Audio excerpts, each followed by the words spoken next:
फै जों दिनै इंराजि हांखोफोर लिरनो आरो फरायनो सोलोंनि फै। गेदेर आखरनि मानि केपिटेल लेटार जोंना लिरनोसै। बेखौ मा होनो? बेखौनो होनो ए नैबेखौ बुङो बि, बेखौनो बुङो बि, ए बि। इसको कहते हैं ए, इसको कहते हैं बी। नैबेखौ मा होनो? सी, इसको कहते हैं सी। बेखौ मा होनो? बेखौ होनो डी, इसको कहते हैं डी।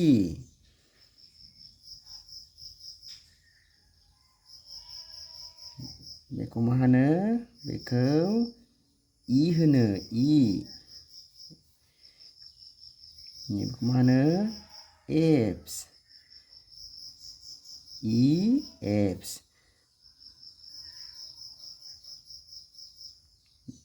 ओरै बोनानै बो, बेखौ जि होनो इ एफ जि। बेखौ ओइस होनो ओइस, बेखौ ओइस, ए B C D E F G ओइस। नैबेयो जाहैबाय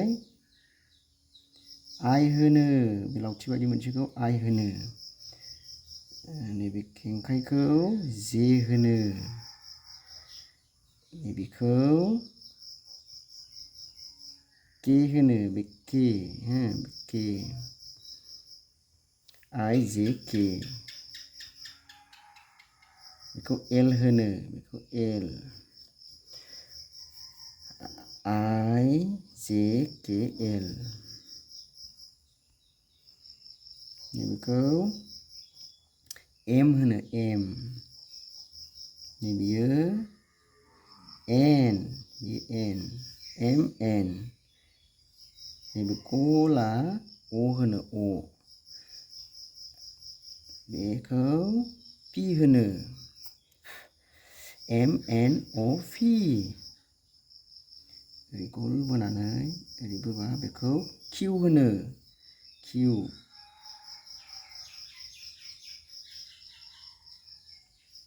बेखौ आर होनो किउ आर, पि किउ आर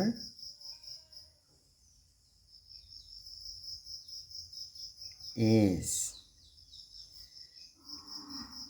नैबे जाहैबाय टि, बियो T, Q R S T. नैबे जाहैबाय इउ, बे जाहैबाय बिहि। नैबे जाहैबाय W, X X Y Z. बेनो जोबथा हांखो। जों खेनसे फरायनानै नायनि।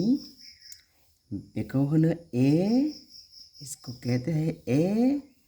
बेखौ होनो B C D, A B C D E F G H I J K L M N O P Q R S T U V W X Y Z. आरो खेनसे फरायबावनि जोङो।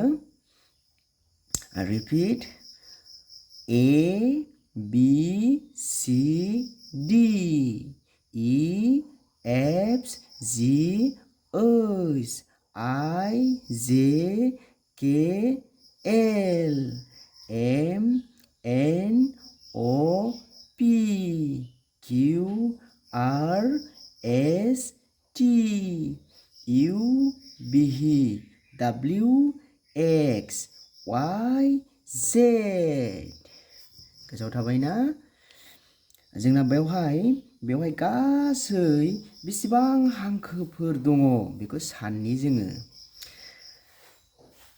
1 2 3 4 5 6 7 8 9 10 11 12 13 14 15 16 17 18 19 20 21 22 23 24 25 26 गासै बेसेबां दङ 2 6 26 माने 26 ता हांखोफोर दं माने 26 ता हांखोफोर दं जोंना बर'आव 26 था होनो 26 था बेवहाय गासै सानोब्ला 26 था 26 था माने 26 जोंना बर'आव 26 था होनो 26 था हांखोफोर दङ कुल मिलाकर 26 अल्फाबेट होती है There are 26 alphabet total जोङो बेसेबां मोनखो गासै 26 था alphabet मोनबाय आरो खनसे फरायबावनि गोसोआव थानायनि A B C D E F G H I J K L M N O P Q R S T U V W X Y Z गोसोआव थाबायना दोनथ'बाय दे